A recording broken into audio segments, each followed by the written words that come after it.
আজ সেপ্টেম্বরের ৪ তারিখ হয়ে গেল, লক্ষ্মীর ভাণ্ডারের টাকা এখনো পর্যন্ত কারো অ্যাকাউন্টে আসেনি। সেপ্টেম্বরের শুরুতেই লক্ষ্মীর ভাণ্ডার প্রকল্পের বিষয়ে বড় খবর।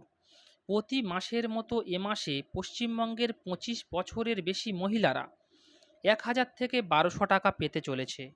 মুখ্যমন্ত্রী মমতা বন্দ্যোপাধ্যায়ের প্রবর্তিত এই স্কিমটির অধীনে শীঘ্রই মহিলাদের ব্যাংক অ্যাকাউন্টে সরাসরি আর্থিক সহায়তা প্রদান করা হবে।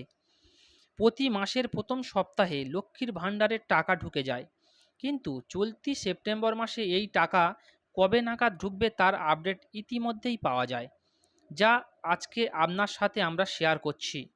মমতা বন্দ্যোপাধ্যায় লক্ষ্মীর ভাণ্ডার প্রকল্পটি তার প্রধান উদ্যোগগুলির মধ্যে একটি। এই স্কিমটির লক্ষ্য বাংলার মহিলাদের মাসিক আর্থিক সহায়তা করা।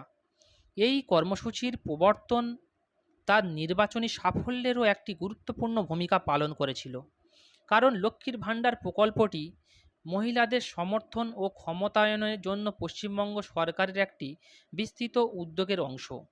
এই প্রকল্পের অধীনে প্রদত্ত আর্থিক সহায়তা মহিলাদের দৈনন্দিন চাহিদা মেটাতে সাহায্য করে। লক্ষ্মীর ভাণ্ডার প্রকল্প থেকে আর্থিক সাহায্য সাধারণ প্রতি মাস বিবর্তন করা হয়, তবে সেপ্টেম্বরের জন্য সরকার ঘোষণা করেছে যে তহবিল অন্যান্য ব্যয়ের থেকে আগে সরবরাহ করা হবে।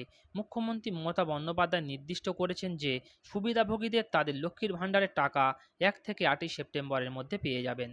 তো বন্ধুরা, লক্ষ্মীর ভাণ্ডার নিয়ে আরও আপডেট পেতে এই চ্যানেলটিকে সাবস্ক্রাইব করে রাখবেন, পাশে থাকবেন। ধন্যবাদ।